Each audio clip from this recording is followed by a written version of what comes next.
Dimanche prochain, les électeurs européens seront appelés aux urnes pour élire et choisir les futurs députés qui composeront l'Assemblée européenne. Dans notre parachat de Bechokotai aussi, ce sont les Juifs du monde entier qui sont invités à choisir. En effet, en conclusion du troisième livre de la Torah, Vaïkra, livre essentiel, puisque c'est dans Vaïkra que sont exposées la majeure partie des règles du judaïsme, la cacheroute, les valeurs familiales, le Shabbat et les fêtes, la bonté. L'Éternel va proposer aux enfants d'Israël et aux Juifs à travers les générations de choisir entre deux voies. La première, celle de l'obéissance à ses commandements, avec à la clé toutes les bénédictions. Et la seconde voie, celle du refus de se soumettre à la volonté divine, associée bien évidemment à toutes les malédictions. Et voilà que de façon surprenante, le Torah de Kohanim, ce commentaire tanaïtique sur Vaïkra, cité par Rashi, et se fondant sur l'interprétation des premières paroles de notre paracha, enseigne que l'Éternel ne se contente pas d'exiger des enfants d'Israël un simple respect des lois de la Torah. Non. En préambule indispensable au monde des mitzvot, le sabbat soit-il, va réclamer des enfants d'Israël l'étude permanente de la Torah, afin d'apprendre les détails pratiques de la loi juive, la halacha en hébreu. Mais la véritable surprise n'est pas de demander aux Juifs d'apprendre la Torah. Impossible de vivre la Torah si on ne l'a pas apprise. Non.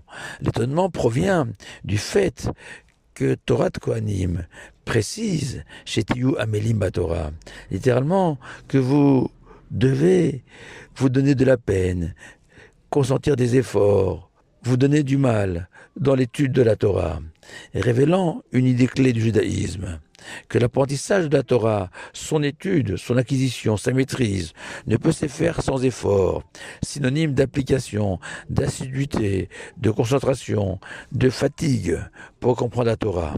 Car la Torah n'est pas un savoir comme un autre, ou par exemple, pour un génie, l'étude des mathématiques ou de l'informatique peut être un plaisir, un jeu, et ce sans véritable effort. Non, la Torah, elle, nécessite un labeur, un acharnement, une attention, même pour des personnes dotées d'une intelligence supérieure, au-dessus de la moyenne. Pourquoi? Car le Chazon Ish, Rabbi Avraham Ishaya Karelitz, considéré comme l'un des plus brillants sages, depuis le Gaon de Vilna, pour les connaisseurs.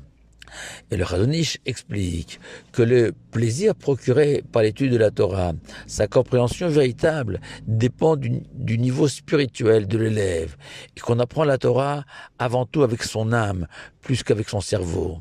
Et que cela implique que tant que l'homme est prisonnier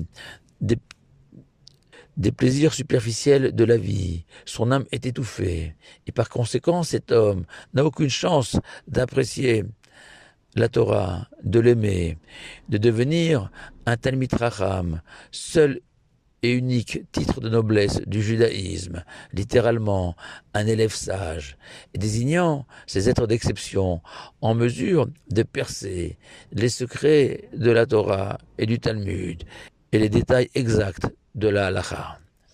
Et que cela, le sens de la formation talmudique, que la Torah n'appartient qu'aux hommes capables littéralement de mourir pour elle, signifiant que pour accéder à la compréhension de la Torah, il faudra d'abord se débarrasser de toutes les entraves matérielles, briser nos passions et nos envies pour ce monde-ci, mourir un peu en renonçant à des plaisirs éphémères et souvent imaginaires, par opposition à la Torah, qui, elle, procure à ceux qui l'étudient un plaisir vrai et éternel. Étudier la Torah en consentant des efforts, c'est goûter aux délices du paradis. Et que pour jouir des fruits du paradis, il faut d'abord y arriver, y pénétrer.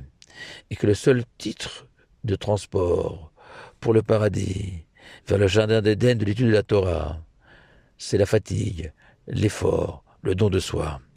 Et ce, quelle que soit son intelligence.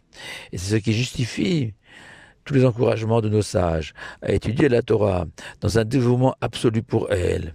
Citons le célèbre enseignement talmudique, que le niveau d'un étudiant qui a étudié 101 fois un passage du Talmud ou de la Torah, et sans aucune commune mesure avec celui qui a étudié le même passage 100 fois. Stupéfiant. Quelle différence entre 101 fois et 100 fois? A priori aucune, à moins de comprendre que tu dis une fois de plus, même si c'est la 101e fois, c'est avant tout un effort supplémentaire, et que comme dans une ascension vers un sommet, chaque mètre de plus installe l'alpiniste à un niveau supérieur, et que la compréhension, comme le plaisir procuré par la Torah, est infinie, à l'image de son auteur, notre Créateur, contrairement au monde qui nous entoure, qui a ses limites physiques, financières, géographiques. La Torah, elle, est infinie et qu'on peut sans cesse découvrir de nouveaux enseignements, de nouvelles finesses, et ce à condition de le vouloir de toutes ses forces, car la Torah ne se dévoile, comme l'écrit Rabbi Chaim de Volojine, qu'à ceux qui ont tout donné pour elle, à travers leur assiduité, leur volonté de tous les instants, leur acharnement, et que la plus belle des illustrations de cette idée se trouve dans la réponse suivante, formulée par Rabbi Moshe Rajin, un intime du Chazon Ish, qu'un jeune homme avait interrogé. Si c'est vrai que le Chazon Ish était capable d'étudier 100 pages du Talmud en un jour, exploit intellectuel. Et Rabbi Moshe Rajin lui avait répondu: si le Chazon Ish était capable d'étudier 100 pages par jour, je ne sais pas. Par contre, ce dont je suis sûr, c'est que le Chazon Ish a étudié une page de Talmud, consacrée aux règles du mikvé, le bain rituel, pendant 100 jours, et ce, au rythme de 15 heures d'études par jour. Et Rabbi Moshe Elivetsky, autre compagnon du Chazon Ish, témoignait que le Chazon Ish a étudié un traité du Talmud, Avodah Zarah, consacré à l'idolâtrie, durant 5 années de suite, avec des efforts surhumains pour percer le secret de ce traité. Et si certains d'entre vous, chers auditeurs, s'interrogent sur l'intérêt pratique de ces enseignements, sur l'importance de l'effort dans l'étude, pour nous qui sommes si loin de ce niveau spirituel, le Chazon Ish, à l'âge de 11 ans, avait écrit dans une lettre adressée à un ami plongé dans la vie active: ne te dis jamais à quoi bon étudier quelques instants la Torah, moi qui ne m'adonne pas toute la journée à l'apprentissage de la Torah. Non, au contraire. Dis-toi que chaque instant consacré à l'étude compte. Si pendant ces moments réservés à l'étude, on s'est échappé, soustrait à tous les soucis de la vie, du quotidien, prêt à tout donner pour percevoir la formidable lumière émanant de la Torah, et que c'est cette lumière, nous indique l'Éternel en conclusion de Vaïkra, qui va éclairer l'ensemble de notre vie juive, de nos mitzvot, de notre bonheur d'être juif, et que pour allumer cette lumière, il faut faire des efforts. Alors concernant les élections européennes, je n'ai qu'une recommandation à vous faire, celui d'accomplir votre devoir de citoyen et de voter. Et choisissez le parti le plus proche de votre sensibilité politique.